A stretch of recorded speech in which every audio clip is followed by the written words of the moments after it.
Nagutom ako mga karag-karag, nalaglag si Chelsea Manalo sa top 12. Pinasok talaga ng Miss Universe Organization si Thailand. Mapapas mo tani nga na laglag si Chelsea sa top 12, pero in fairness talaga happy ako sa kanyang naging performance sa top 12 sa swimsuit competition. Bitaw nga nakita ko talaga yung sad-sad walk niya mga karag-karag. Ayun, impas galore. Mangita sa tagpamahaw, no? Kay gigutom.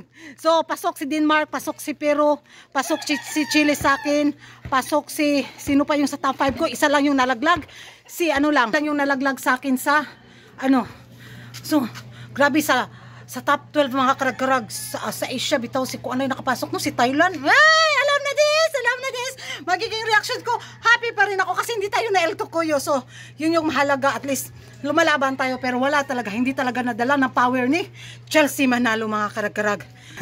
Gigutom si Kuragan. Na-ember na din ako sa YouTube mga karag-karag.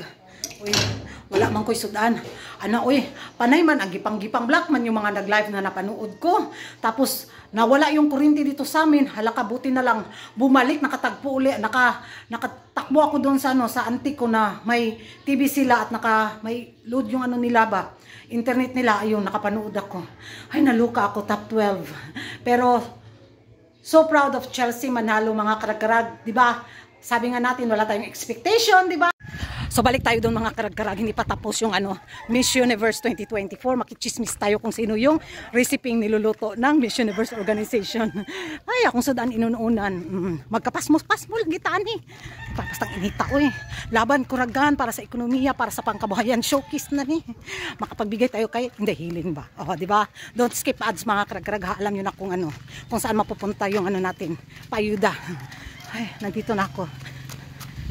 Takbo. Magpagaw na to sila ron. Tigaga. Ay, si paring Raol. Abri sa kote. Doon kami nanood kami ng di ba? Yan yung auntie ko. Pag hype po tigaga.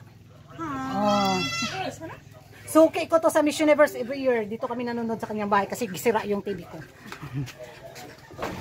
Nag-orasyon si paring Raol.